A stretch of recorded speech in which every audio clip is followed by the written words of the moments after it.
მოგესალმებით. მე ვარ ია ანთაძე და თქვენ უყურებთ პოდკასტს ციტატა. პოდკასტის დღევანდელი ეპიზოდის ციტატა ასე ჟღერს: ღირსება არსებითად თავმდაბალ ადამიანად ყოფნის ხელოვნებაა. ციტატის ავტორია თანამედროვე ავსტრალიელი მწერალი გრეგორი დევიდ რობერტსი. იმისთვის, რომ ამ ციტატის წონას სწორად გავსაზღვროთ, მინდა რომ ცოტა რამ გიამბოთ ავტორის შესახებ. გრეგორი დევიდ რობერტსმა დაწერა მსოფლიო ბესტსელერი, რომელსაც შანტარამი ქვია.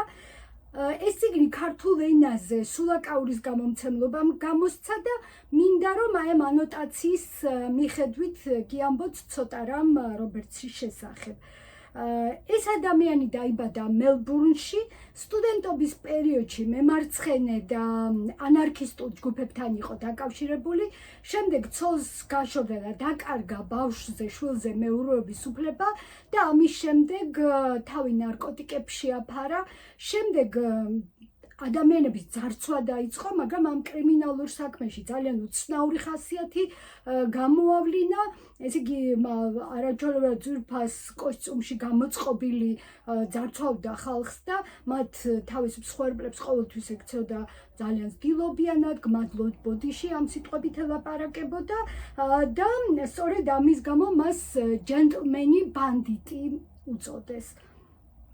1980 წელს ავსტრალიაში დააპატიმრეს, მაგრამ გაიპარა ციხიდან და ყალბი პასპორტით ჩავიდა ინდოეთში, სადაც 10 წელი იცხოვრა და ამ 10 წლის განმავლობაში ავსტრალიაში სულ ძებნილად იყო გამოცხადებული. ინდოეთში მოახერხა 10 წლის განმავლობაში, რომ მიუხედავად იმისა, რომ თვითონ ჰქონდა მხოლოდ პირველადი სამედიცინო დახმარებისთვის საჭირო ცოდნა, გახსნა საავადმყოფო ღარიბი უქონელი ადამიანებისთვის, გახდა ადგილობრივი მაფიის წევრი, ავღანეთში საბჭოთა ჯარები რო შეიჭრნენ, შემდეგ იქ იომა, ბოლივუდის ფილმებში ითამაშა და მერე მუმბაის, იგივე ბომბეის ციხეში ამოყო თავი და მოგვიანებით, როცა ეს გამოცდილება აღწერა, ის ამბობს, რომ ისე აწამეს, რომ არც ეგონა, რომ იქიდან ცოცხალი გამოვიდოდა. 1990 წელს ისევ დააპატიმრეს ინდოეთში და ავსტრალიაში გაგზავნეს. იქ ციხიდან, როგორც ინტერნეტის წყაროები გვეუბნება, კიდევ ერთხელ გაიქცა, მაგრამ გაქცეული უკან შებრუნდა თვითონ თავის ნებით და დაიწყო თავისი პირველი რომანი შანტარამის წერა, რომლის ხელნაწერი ციხის მცველებმა ორჯერ გაუნადგურეს, მესამედ დაიწყო და დაასრულა და 2003 წელს გამოსცა ეს თითქმის 1000 გვერდიანი რომანი შანტარამი, ეს რომელიც გახდა შემდეგ მსოფლიო ბესტსელერი და 40 ენაზე ითარგმნა. აი ადამიანი, რომელიც ამგვარი ცხოვრებით ცხოვრობდა და ცოცხალია დღესაც, ამბობს, რომ ღირსება მეტწილად თავმდაბალ ადამიანად ყოფნის ხელოვნება არისო. ერთი შეხედვით ამ ფრაზაში შეუთავსებელ ცნებებს შორის არის ტოლობის ნიშანი დასმული. ერთი მხრივ არის ღირსება, როგორც რაღაც ამაღლებული, მეორე მხრივ არის თავმდაბლობა, როგორც რაღაც დადაბლებული, მაგრამ ეს ადამიანი ამბობს რობერტსი, რომ ეს არის ერთი და იგივე. ამ ფრაზაში ტოლობის ნიშანი მხოლოდ იმ შემთხვევაში გაამართლებს, თუ ორივე ცნებას სწორად გავიგებთ. რამდენი ადამიანის სიცოცხლე იმსხვერპლა მაგალითად საქართველოში ღირსების ცნების მახინჯმა გაგებამ. გავიხსენოთ ქალები, რომლებიც ყოფილმა ქმრებმა ან პარტნიორებმა მოკლეს იმის გამო, რომ დამოუკიდებლად ცხოვრების გადაწყვეტილება არ აპატიეს. გავიხსენოთ მამაკაცების წაკინკლავება, რომლებიც სრულიად უსაფუძვლოდ გადაზრდილა სამკვდრო სასიცოცხლო ომში ღირსების დასაცავად. ვითომ ღირსების დასაცავად რასაკვირველია, იმიტომ რომ სამისო საფუძველი არ ყოფილა და რამდენი ადამიანი შეწირვია ასეთ ომებს. როცა ადამიანი საკუთარ თავთან დაკავშირებით ყოყმანობს და თავის შინაგან ღერძს არ ენდობა, მაშინ როგორც წესი მისი თავმოყარება სულ აგრესიული დაცვის რეჟიმში მუშაობს და ასეთ რეჟიმში ცხოვრობს, მაგრამ რობერტსის მსგავსი ადამიანი, რომელსაც თავისთავი 1000-ჯერ ყავს გამოცდილი და რომელსაც თავის შინაგან ღერძში ეჭვია რეპარება, აი სწორედ ის ფიქრობს, რომ ღირსება არის ხვის მსახურებაში, ღირსება არის იმაში, რომ შენი უპირატესობა ხვის წინაშე დამალო და არ გაამჟღავნო. და აი ვინც შანტარამს წაიკითხავს, ამაში დარწმუნდება, რომ ეს ადამიანი არის აბსოლუტურად გულწრფელი, როდესაც ამგვარ რამეს ამბობს. დღევანდელ ციტატას რომ დაუბრუნდეთ, მასში როგორც თქვი ორი ცნება, ღირსება და თავმდაბლობა. ღირსებაზე ცოტა რამ უკვე ვილაპარაკე, მაგრამ თავმდაბლობაც საჭიროებს განმარტებას. იმით დავიწყებ, რომ კიდევ ერთხელ შეგახსენებთ, რობერტსი ამბობს, ღირსება არსებითად თავმდაბალ ადამიანად ყოფნის ხელოვნება არისო და ამჯერად მაინტერესებს აქცენტი სიტყვაზე არსებითად.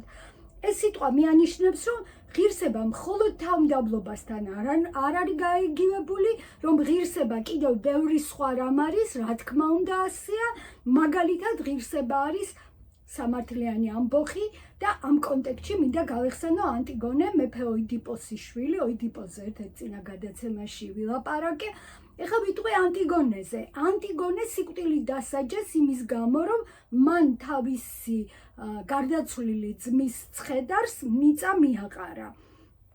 ანტიგონე არის ღირსების განსახიერება, იმიტომ რომ მის ცნობიერებაში ღვთაებრივი კანონი დაუპირისპირდა ადამიანის მიერ გამოცემულ კანონს. პირველი, ანუ ღვთაებრივი კანონი ასწავლიდა, რომ ცხედარი იმსახურებს იმას, რომ ის დაიკრძალოს, მას მიწა მიეყაროს და ადამიანის კანონი კი ეუბნებოდა, რომ კონკრეტულად ამ ცხედართან მიახლოება არ შეიძლება და სიკვდილი დაიჯდება ყველა, ვინც ამას შეეცდება.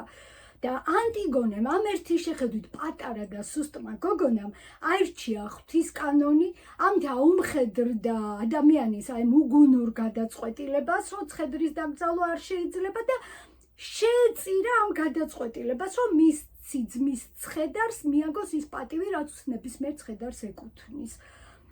ვისაც სოფოკლეს ან ჟან ანუის ტრაგედიები წაუკითხავს ანტიგონესთან დაკავშირებით, მან იცის, რომ ანტიგონე თავმდაბალი არ ყოფილა, მაგრამ ღირსეული ნამდვილად იყო. ახლა თავმდაბლობას დაუბრუნდეთ. პირადად ჩემთვის უდიდესი ღირსებაა და თავმდაბლობის ხელოვნება, როცა ადამიანს შეუძლია, რომ მეორე ადამიანის ინტერესები თავის ინტერესებზე წინ დააყენოს. როცა ადამიანი აკეთებს ყველაფერს, რაც შეუძლია და არასდროს არ უყურებს სხვას. აი იმან რატო არ გააკეთა, ან იმან რამდენი გააკეთა, ან სულმე რატო უნდა ვაკეთო. აი ესეთ კითხვებს არ სვამს ღირსეული ადამიანი. მაგრამ ზოგჯერ თავმდაბლობაც შეიძლება, რომ ტოქსიკური აღმოჩნდეს და ამის დასტურად ორ მაგალითს ვიტყვი. ამერიკელმა ფსიქოლოგმა, ცნობილმა ფსიქოლოგმა აბრაამ მასლოუმ დაამკვიდრა ასეთი ცნება იონას კომპლექსი. ეს ფენომენი აღნიშნავს საკუთარი წარმატების, საკუთარი შესაძლებლობების მიმართ იმგვარ დამოკიდებულებას, როცა შენ თვითონ ახდენ შენი ნიჭის გაცნობიერებულ ან გაუცნობიერებელ საბოტაჟს. ფენომენის დასახელებაში სიტყვა იონა, რა თქმა უნდა, მოხვდა ბიბლიური იონა წინასწარმეტყველის ანალოგიით და ეხლა ორიოდე სიტყვით შეგახსენებთ, რა მოუვიდა იონას. რა გადახდა მას თავს? ღმერთმა იგი გააგზავნა ისრაელთა მტრებთან ნინევიაში, ქალაქ ნინევიაში, ასურეთის ქალაქში, იმისთვის, რომ მათთვის სინანული ეკადაგა და ეთქვა, რომ თუ არ მოინანიებთ თქვენს ცოდვებს, ღმერთი მთელ ქალაქს დასჯის. მაგრამ იონამ თავის თავში ვერ დაინახა ამის ძალა, რომ მტრებთან შესულიყო ქალაქში და იქ ეკადაგა სინანული და ამიტომ ისეთ გემზე ავიდა, რომელიც სრულიად სხვა მიმართულებით მიდიოდა და ფაქტობრივად დაიმალა, გაიქცა.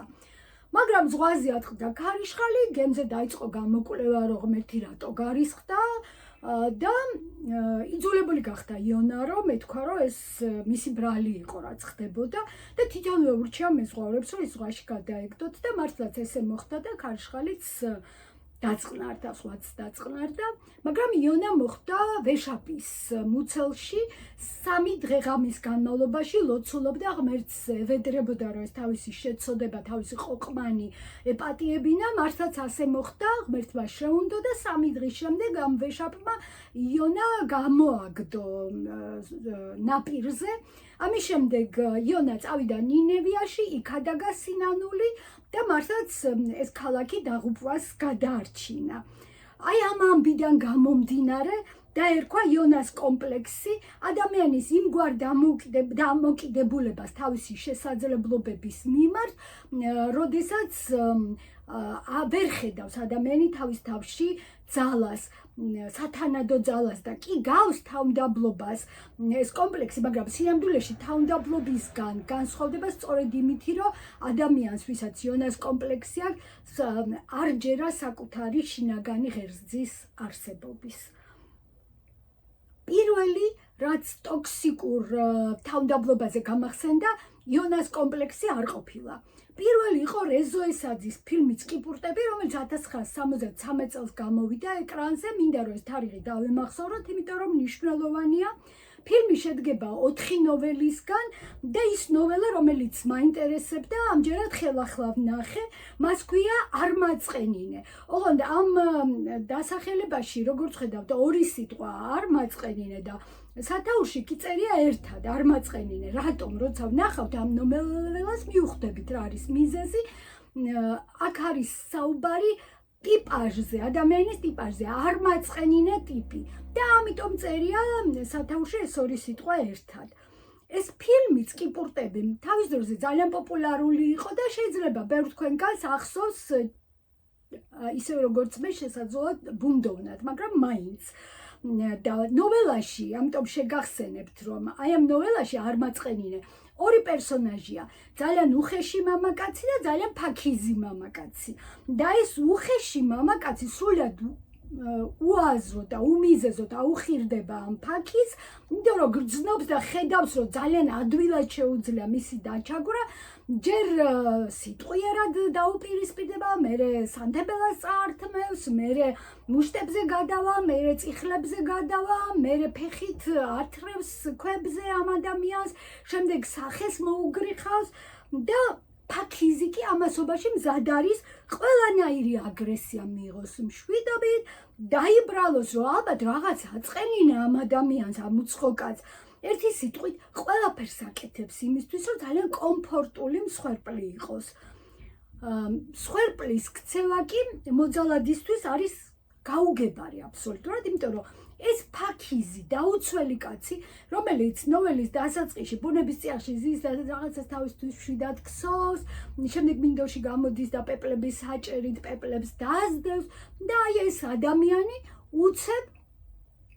უწევს ასეთ უნებლიე წინააღმდეგობას, რომ სინამდვილეში არ აპროტესტებს მის ძალადობას, არანაირად არ უპირისპირდება, არც თავს იმართლებს და პირიქით ცდილობს, რომ დადგეს ამ მოძალადე კაცის მხარეს და ის გაამართლოს. და მსხვერპლის ესეთი არასტანდარტული ქცევა კიდევ მეტად აგიჟებს ამ უხეშ კაცს და იქამდე აგიჟებს და ისეთ აგრესიას იწვევს მაშინ, რომ ბოლოს აი ცხოველივით ღრიალებს და გავარდება, გაიქცევა სადღაც მდინარეში გადავარდება. ფაქიზი კაცი კი რჩება ესე გაოგნებული, გაოცებული, იცის, რომ ამ უცხო კაცს რაღაცა აწყენინა, მაგრამ არ იცის, ვერ ხვდება კონკრეტულად რა. როგორც თქვი, ეს ნოველა „არმაწყენინე“ გამახსენდა თავმდაბლობაზე, უпростоრად ტოქსიკურ თავმდაბლობაზე. როცა ადამიანი იმდენად იკნინებს თავს, რომ ყველანაირ ღირსებას კარგავს, მაგრამ ეს ამბავი მხოლოდ უღირსობაზე არ არის. ეს არის განსაკუთრებული მდგომარეობა, როცა უხეში ძალის მიერ დაჩაგრული ადამიანი აი მის მიმართ გაახორციელებულ აგრესიის მიზეზს ეძებს მხოლოდ საკუთარ თავში, მხოლოდ საკუთარ თავში და აი ამ თავისი წრეგადასული, ძალიან უცნაური, მოულოდნელი მორჩილებით უნებლიეთ ანგრევს ამ უხეშ ბრუტალურ ძალას. როდესაც დღევანდელი გადაცემისთვის მზადების პროცესში ეს ნოველა არ მაწყენინე თავიდან ვნახე, უცებ გონება გამინათდა. 1973 წელს გადაღებულ ფილმში სრულიად დისიდენტური იგავი დევს, რომელიც აღმოჩნდა გამაოგნებლად წინასწარმეტყველური, იმიტომ რომ ამ ფილმის გამოსვლიდან თითქმის 20 წლის შემდეგ 1991 წელს ეს მონსტრი პოლიტიკური ქვეყანა, პოლიტიკური აგრესიით შეწებებული ქვეყანა, საბჭოთა კავშირი უცებ დაიშალა ისე რომ მისი მაცხოვრებლების უდიდეს ნაწილს არ უფიქრია არც პროტესტზე, არც სისტემისთვის თავის შეკვლაზე, არაფერ ამის გავსზე, ძალიან მორჩილად იტანდა და მიაჩნდა ნორმალურად ის, რაც ამ ქვეყანაში ხდებოდა, მაგრამ მიუხედავად ამისა, ქვეყანა ყველასთვის მოულოდნელად მათ თავზე ჩამოექცათ. ზურა ქაფიანიძის გმირივით თავისმა დესტრუქციულმა შინაარსმა და აბსურდამდე მიყვანილმა ძალადობამ ჩამოშალა და გააუქმა ეს მართლაც უზარმაზარი აგრესიული პოლიტიკური მანქანა. ფილმს წკიპურტები კი ქვია, მაგრამ წკიპურტი კი არა, კარგა მოზრდილი კეტი გამოვიდა, რომელიც რეზოესაძემ თავის დროზე სისტემას თავში ჩასცხო. სხვათა შორის, ეს გამოცდილება შეიძლება ძალიან საინტერესო იყოს დღევანდელ საქართველოშიც, სადაც ჩვენ გვყავს აი ეს მოპროტესტე ნაწილი საზოგადოების, მაგრამ საზოგადოების უდიდესი ნაწილი აბსოლუტურად ნორმად მიიჩნევს იმას, რომ პროტესტის მქონე ადამიანების მიმართ სისტემის აგრესია გაუთავებლად იზრდება, მაგრამ ბევრს ეს მიაჩნია აბსოლუტურ ნორმად და ამიტომ მე ჩემთვის ვფიქრობდი, რომ შეიძლება ამ სისტემის მთავარი მტრები სწორედ ეს უკიდურესად მორჩილები აღმოჩნდნენ და არა მოპროტესტე ადამიანები, როგორც ეს მაგალითად საბჭოთა კავშირის დროს მოხდა.